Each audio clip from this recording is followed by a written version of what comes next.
Serious talks and death by 1,000 cuts on today's Nerd North.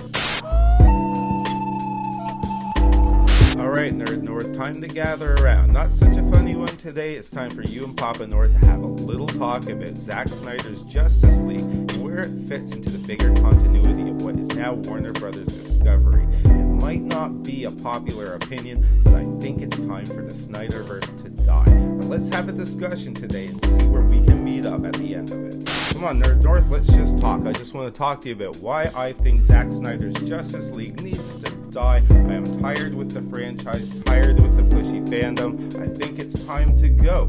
This thing is now almost 5 years old from its original conception in 2017. I think the characters in this movie, by the time we get from concept to script to production to post-production, they're all going to be way too old and past their prime. Gal Gadot, I am sorry, but your better days are behind you. Ben Affleck, I love you to death. I think you're an amazing actor. I think you're a great director, but it's time for you to move on to other projects and something that won't be as burdensome on your lifestyle as this franchise. And Jason Momoa is just a one-dimensional actor. He doesn't really have a whole lot of talent past a big, scruffy, burly guy. He's fit better for something more like the Fast and the Furious franchise. Ezra Miller is just a train wreck nobody wants to watch anymore. Take this kid out of Hollywood, get him some help. He is not fit to be on the big screen, small screen. He is hardly fit to change his own underwear at the end of the day. Ray Fisher, I'm sorry you pulled out the racism card one too many times. Throughout this whole project, everything was just complain.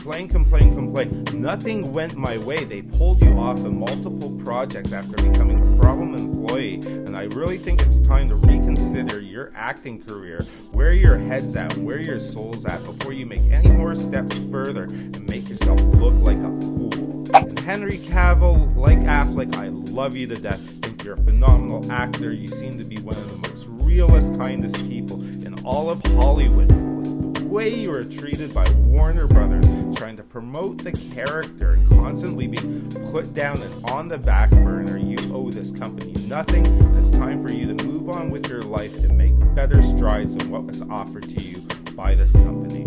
And unfortunate casualties of this are going to be people like Jeremy Irons, Amy Adams, and J.K. Simmons. You filled your role for what was needed, but with the Discovery Warner Brothers merger, it's seriously just time to move on and let them start anew.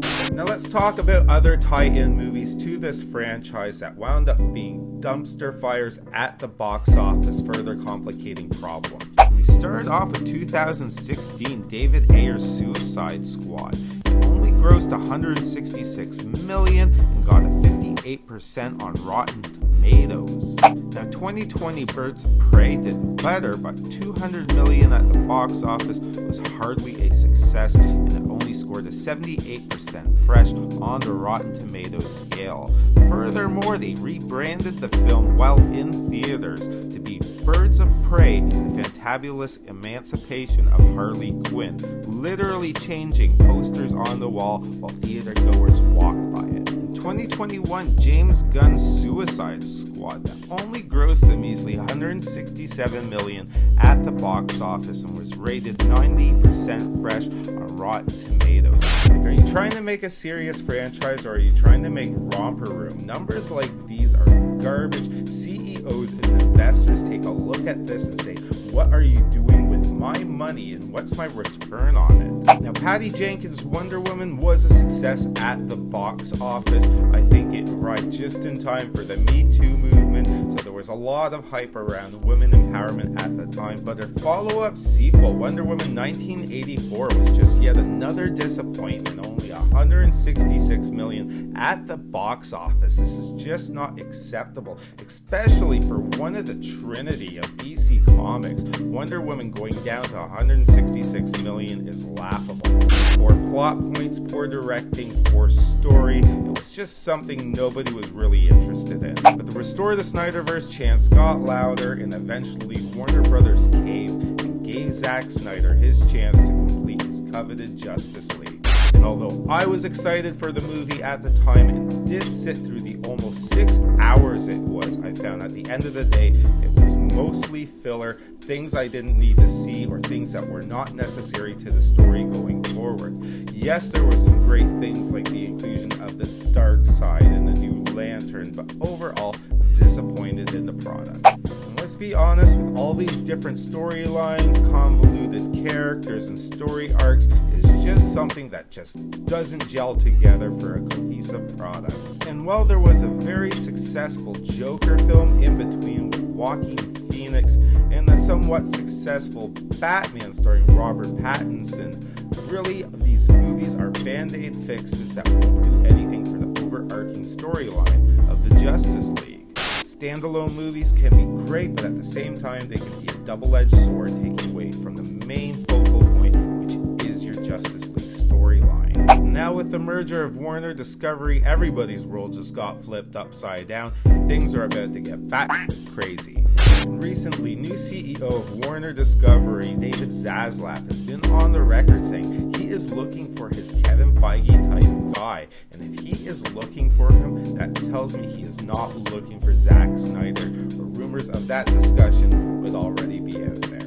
He also went on to say he wanted something with a little more continuity, with more connective tissue, so to speak, and he's still interested in solo movies like the Batman and Joker, but I think he wants them to be a little more interconnected and integrated to the overarching story arc of the Justice League. All the meantime, trying to figure out the mess that is the movie The Flash, with Sasha Calle as Supergirl and Leslie Grace as Batwoman. He has a whole lot on his plate on how to make all these storylines interconnect. In the meantime, still dealing with the fallout of Ezra Miller and the shenanigans around the world, causing nothing but problems for the new DC Warner Brothers product. I've said this once, I'll say it before. Warner Discovery is worth $43 billion. Now, $100 million budget on a movie is not big nowadays. I think it's time for them to consider swallowing the cost and scrapping it altogether before it's too late and becomes a bigger problem than it already is. I know people will be disappointed because it's Michael Keaton's big return as the Batman. Maybe you can fit him into a project later on, but for right now, I think it's time to park this project and start anew. But calls for the Restore the Snyder-verse to happen are still ongoing, and I think it's time for me to remind that fandom, just because you yell the loudest does not mean you're right. David Zaslav is the new CEO, and he has a certain direction in which he wants to take this company, having interconnected movies, TV shows, and video games. And if the Snyder-verse is not part of his plan, it's time for you to accept it and move on. And even in recent days, big streamers like Grace Randolph and Josh Lucas of Den of Nerd have gone on to say that, hey, maybe it is time to move past the Zack Snyder Justice League. It was a good ride while it lasted, but realistically, going forward into the future, these are parts of the puzzle that just don't work anymore. David Zaslav has some great tools to utilize in fixing this convoluted mess that is the DCEU. I wish him all the luck in the world, and I really hope at the end of the day for the fandom, we all get something we can really enjoy while looking back on the fond memories of what it was we had. Remember, as kids, our franchises changed too, like G.I. Joe, Transformers, and even wrestling. There is a certain point where they take the old characters and bring a new. Once in a while, it's nice to sprinkle in some nostalgia, but you have to go forward with what you got, and eventually there is even a point where the oldest of nostalgia does not even show up or is mentioned anymore, because that's how a growing product works. And although not popular, this is some of the reasons why I feel it's time for the Snyder-verse to die. It's time for the fandom to get over it, and let's embrace something new. Let's embrace something that we haven't seen before. And maybe, just maybe, if we all put our backing in behind it, it can turn out to be something we can all really enjoy. But hey, that's some serious talk with Papa North. Tell me what you think. Did you enjoy this conversation? Do you have anything else to add to it? If you do, leave it in the comments. I do read and reply to every single one of them. Leave me a like if you like the video. Give me a thumbs down if you think I'm wrong. I'm open to it. And don't forget, the more likes and comments you leave gives me more of a chance to make some great nerdy content for subscribers like you. Follow me at Nerd North Drew, and until next time, Nerd North!